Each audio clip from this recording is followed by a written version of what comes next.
Día de hoy llegamos al Salmo 8. Llegamos al segundo de los grandes salmos mesiánicos.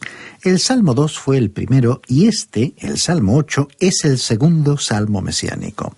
Estos se llaman salmos mesiánicos porque son citados en el Nuevo Testamento y hacen referencia directa al Señor Jesucristo. Ahora, este Salmo 8 fue citado 3 veces en el Nuevo Testamento. El Señor Jesucristo mismo hizo mención de este salmo. Recordemos que el Evangelio de Mateo capítulo 21 registró lo que se llama la entrada triunfal en Jerusalén. En el versículo 9 se dice que los jóvenes clamaban en el templo, «Hosana al Hijo de David». Y los principales sacerdotes y los escribas le dijeron al Señor Jesucristo, «¿Oyes lo que estos dicen?» Y Jesús les dijo, «Sí, ¿nunca leísteis de la boca de los niños y de los que aún maman fundaste la fortaleza?» Esto se encuentra en el Evangelio según San Mateo capítulo 21 versículo 16. Y él estaba citando el Salmo 8 versículo 2 que hoy tenemos ante nosotros. Cuando él hacía mención de este pasaje de la Escritura, el Señor Jesucristo les estaba diciendo a ellos que sería una buena idea si ellos leyeran la Escritura y entendieran lo que allí se estaba indicando. La segunda cita se encuentra en la primera epístola del apóstol San Pablo a los Corintios, capítulo 15, versículo 27, en lo que nosotros llamamos el capítulo de la resurrección. De allí se tomó esta cita, porque todas las cosas las sujetó debajo de sus pies. Pues bien, era muy obvio que esta cita salió de este salmo y que no se refería a nuestro tiempo, como el apóstol Pablo en su primera epístola a los Corintios, capítulo 5, versículo 28, dijo: «Pero luego que todas las cosas le estén sujetas». En la actualidad no vemos que todas las cosas le han sido sometidas, y ello con toda seguridad. Sin embargo, la cita más completa se encuentra en la epístola a los Hebreos capítulo 2, y allí está muy claro que el Salmo 8 se estaba refiriendo al Señor Jesucristo. Permítanos leer los versículos 5 al 8 de este capítulo 2 de la carta a los Hebreos, donde dice: «Dios no sujetó a los ángeles el mundo venidero, acerca del cual estamos hablando. Al contrario, alguien testificó en cierto lugar diciendo: ¿Qué es el hombre para que te acuerdes de él? ¿El hijo del hombre para que le visites? Todo lo sujetaste bajo sus pies. En cuanto le sujetó todas las cosas, nada dejó que no le sea sujeto, aunque todavía no vemos que todas las cosas le sean sujetas». Este pasaje nuevamente nos llama la atención hacia el hecho de que nosotros, usted y yo, estimado oyente, vivimos en un día en el que todas las cosas no están sujetas bajo su control. Así es que obviamente este Salmo 8 mira hacia el futuro. En la carta a los Hebreos, capítulo 2, versículo 9, seguimos leyendo: «Pero vemos a aquel que fue hecho un poco menor que los ángeles, a Jesús, coronado de gloria y de honra a causa del padecimiento de la muerte, para que por la gracia de Dios experimentase la muerte por todos». Aquí se ve claramente que el Salmo 8 hace una referencia directa al Señor Jesús. Podemos ver cómo comienza este segundo gran salmo mesiánico que dice: «Cuán grande es tu nombre en toda la tierra». Y termina también diciendo: «Cuán grande es tu nombre en toda la tierra». Ahora, eso no es una referencia a la hora presente en la cual estamos viviendo. El nombre de Dios no es considerado hoy muy grande y honrado en todo el mundo. Uno puede escuchar a personas de todas las edades y condiciones usando el nombre de Dios en vano, de forma despectiva o para maldecir. La verdad es que la gente no está hablando mucho de Dios, y lo que se dice no contribuye precisamente a su honra ni engrandecimiento. Hace algún tiempo hubo un programa documental por la televisión sobre ciertos hombres que habían escalado el monte Everest. Ellos decían que cuando lograron alcanzar la cima de la montaña, los vientos eran terribles y que parecía que la montaña estuviera hablando y diciéndoles que el hombre en realidad no era nada.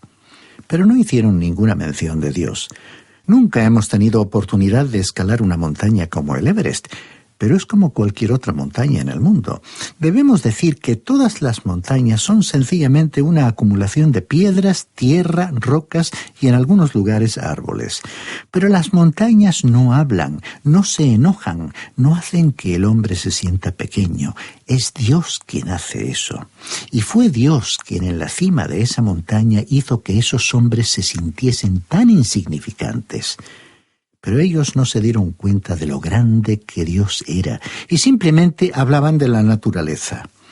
El nombre de Dios, estimado oyente, no es honrado en el mundo en la actualidad. El primer versículo del Salmo 8 constituye una profecía que mira hacia el futuro, un futuro glorioso. Es un salmo mesiánico en el que vemos al hombre de Dios. Enfatiza la humanidad de Cristo y su victoria final como hombre. Es un gran salmo. En el Salmo 2 vimos el rechazo y la rebelión del hombre contra Dios, pero aquí en el Salmo 8 vemos que el hombre finalmente logra el control de este mundo y que llegará el día cuando el nombre de Dios será honrado en toda la tierra. El Salmo está dirigido al músico principal sobre Gitit, Salmo de David. Esto se menciona también en los Salmos 81 y 84. ¿Pero qué significa? El término Gitit, por lo general, se interpreta como una referencia a un instrumento musical. Era una clase de instrumento de cuerda, como una lira. Fue en realidad el erudito judío Rashi quien dijo que esta palabra provenía de Gat.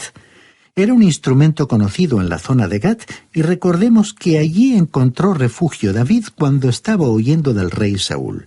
Allí probablemente aprendió a interpretar música en este instrumento y más tarde lo introdujo en Israel. En la Vulgata, versión en latín, y en la Septuaginta, versión en griego, se tradujo esta palabra como lagar, que es un recipiente donde se pisa la uva para obtener el mosto. Y opinamos que este nombre tiene un significado especial.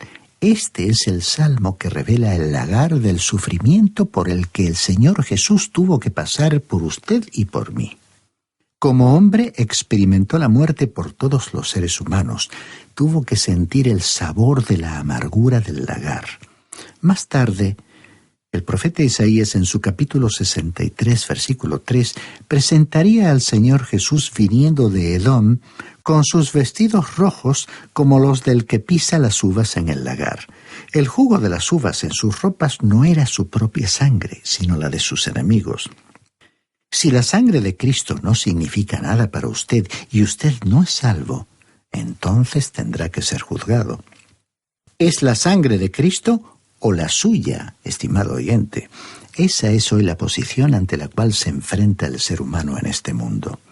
Ahora, este es un salmo de David, y hay quienes tratan de ver en este salmo la muerte del hijo, pensando que este fue un salmo escrito por David cuando murió el hijo de Betsabé, y aún otros dicen que se refiere a cuando murió el gigante Goliat. Pues bien, mencionamos estas teorías porque este es un salmo que aparentemente tiene un significado muy grande y profundo. Un profesor de un seminario le dio un título a este salmo. Lo llamó el Salmo de las estrellas y de los lactantes, es decir, los que maman. Porque el salmo recorre todo el camino desde los cielos, la luna y las estrellas, hasta los niños que maman.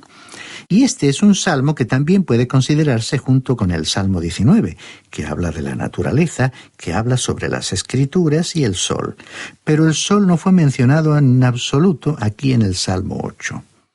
Veamos ahora, al entrar de lleno en este Salmo 8, lo que dicen los versículos 1 y 2. Jehová, Señor nuestro, cuán grande es tu nombre en toda la tierra.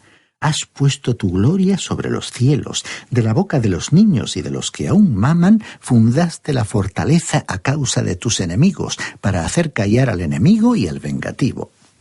Creemos que es muy interesante que el Señor Jesucristo aclaró bien la verdad de este versículo cuando estuvo en la tierra y dijo en el Evangelio de Mateo capítulo 18, versículo 3. De cierto os digo, que si no os volvéis y os hacéis como niños, no entraréis en el reino de los cielos. Y fueron niños los que gritaron, «Hosana al Hijo de David», durante la llamada entrada triunfal de Jesús en Jerusalén. Ahora, nosotros no la consideramos una entrada triunfal. Tendremos que esperar hasta que Él regrese nuevamente a la tierra y entonces sí que será una entrada triunfal. Esto fue simplemente un pequeño cuadro anticipado, un vislumbre del hecho de que Él regresará nuevamente a este mundo y que cuando lo haga establecerá su reino. Mientras tanto, tenemos que convertirnos y volvernos como niños, y como tales debemos dejar de lado toda nuestra jactancia y venir al Señor con una fe sencilla. ¡Cuán grande es la fe de un niño! En este salmo vemos al Señor como el Creador. Tenemos la naturaleza, la creación, el hombre, la criatura. Y aquí tenemos una relación. Ahora en el versículo 3 de este Salmo 8 leemos: Cuando veo tus cielos, obra de tus dedos, la luna y las estrellas que tú formaste. Observemos la frase que tú formaste. A veces en una noche clara, sin nubes, hemos observado la luna y alguna estrella más brillante que las demás, y nos hemos preguntado por qué están situadas en determinados lugares.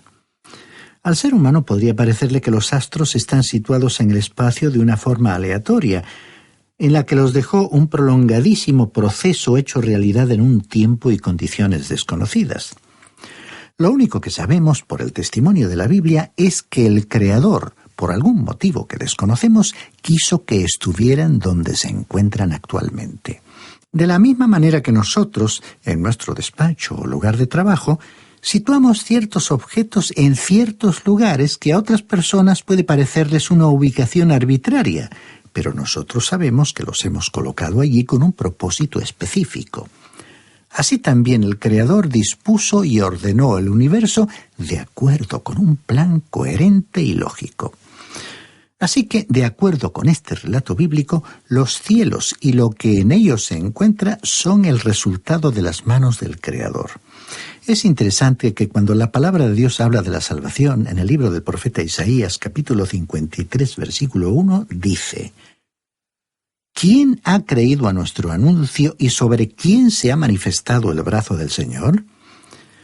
Pero cuando la palabra habla sobre la creación de los cielos y la tierra, la describe como la obra de sus dedos, como la labor delicada de una mujer cosiendo de una manera minuciosa y artística. De la misma manera, Dios expresó su gloria en la creación, una creación que supera en mucho nuestra comprensión y despierta nuestra admiración. Pero nosotros no adoramos a la creación. A quien adoramos es al Creador. La admirable obra de sus dedos nos permite ver su gloria y su poder. Luego dice el versículo 4 de este Salmo 8.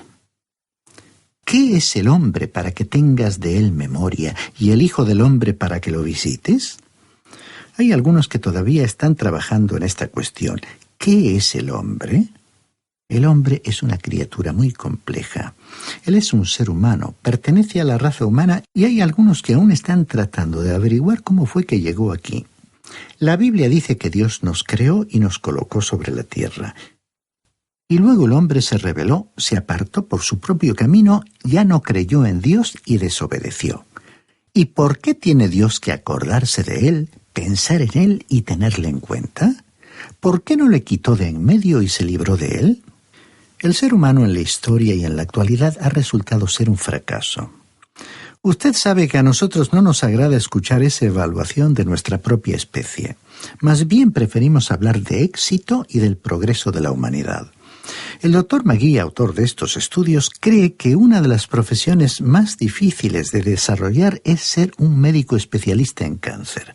Desde que comenzó a sufrir de esa enfermedad, se sintió unido a ese mundo en el cual la gente tiende a ser pesimista y realmente no tiene muchas historias de éxito para contar.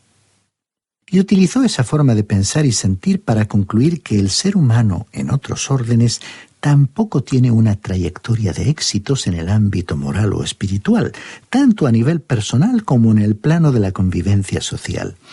En ese aspecto, ha resultado un miserable fracaso.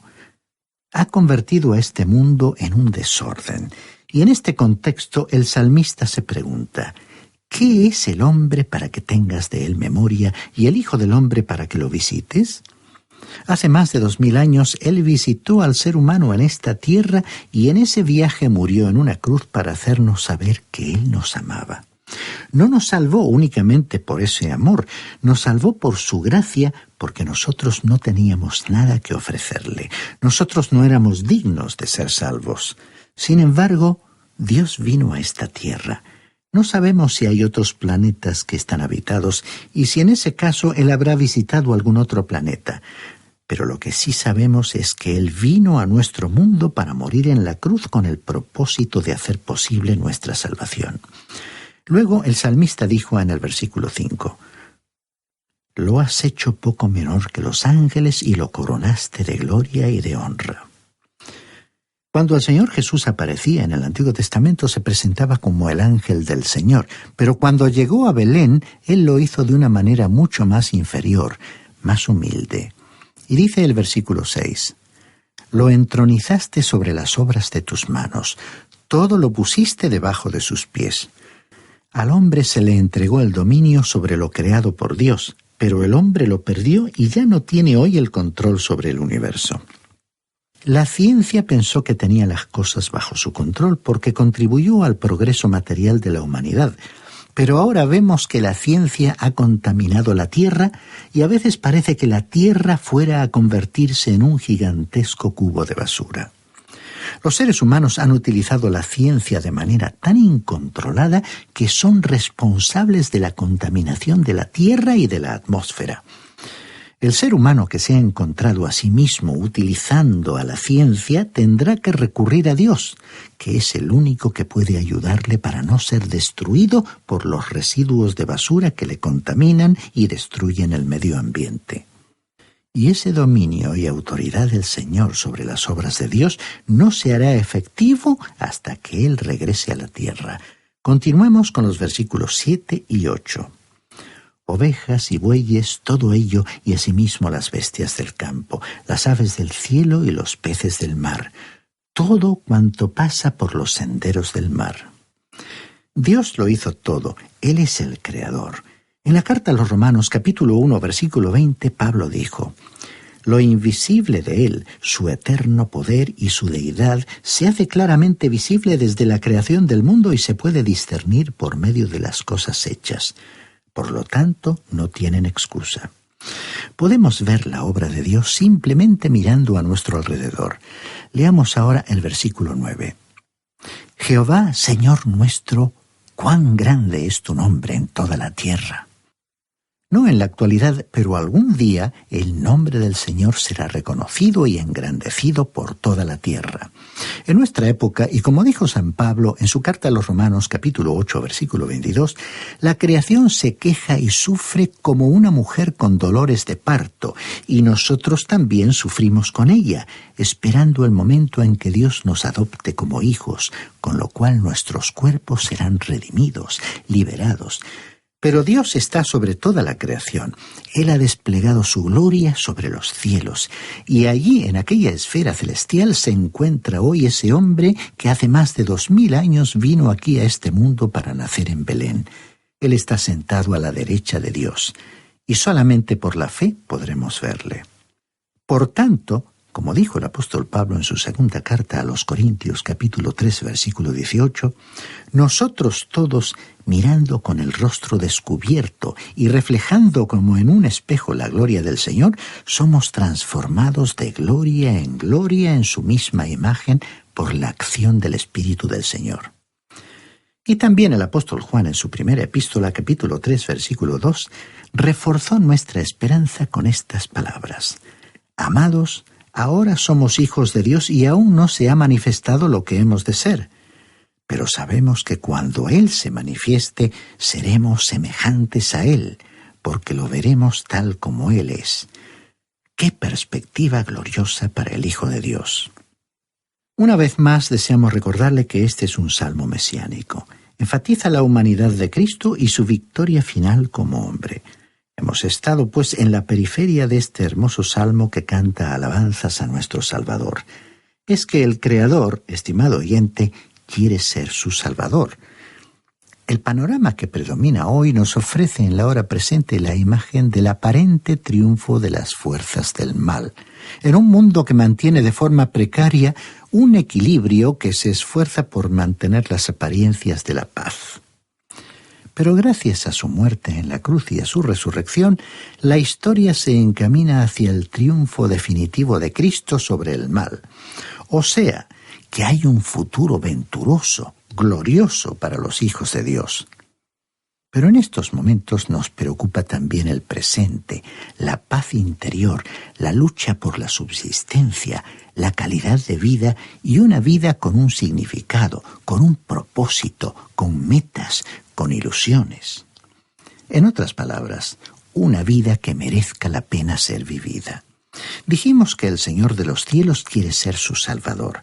Y a pesar de los millones de personas que han pasado por esta tierra y los que viven actualmente en ella, usted no es simplemente uno más, una más, un número, una cifra. Usted tiene un nombre que Él conoce. Usted es alguien mucho más importante que todas las obras de la creación. Usted ha sido creado con un propósito eterno. Y aunque el pecado ha contaminado a la totalidad de la creación y todos somos pecadores, usted es alguien por quien el Salvador murió, para que acercándose a Él por la fe, creyendo en Él, usted le reciba en su vida y se convierta en un hijo de Dios. Entonces, por su Espíritu, Él comenzará a transformar su vida. Estimado oyente, le deseamos esa feliz experiencia. Pues estamos, amigos, a punto de finalizar un programa más de La Fuente de la Vida. Les agradecemos muchísimo el que hayan permanecido a nuestro lado. Gracias por su compañía.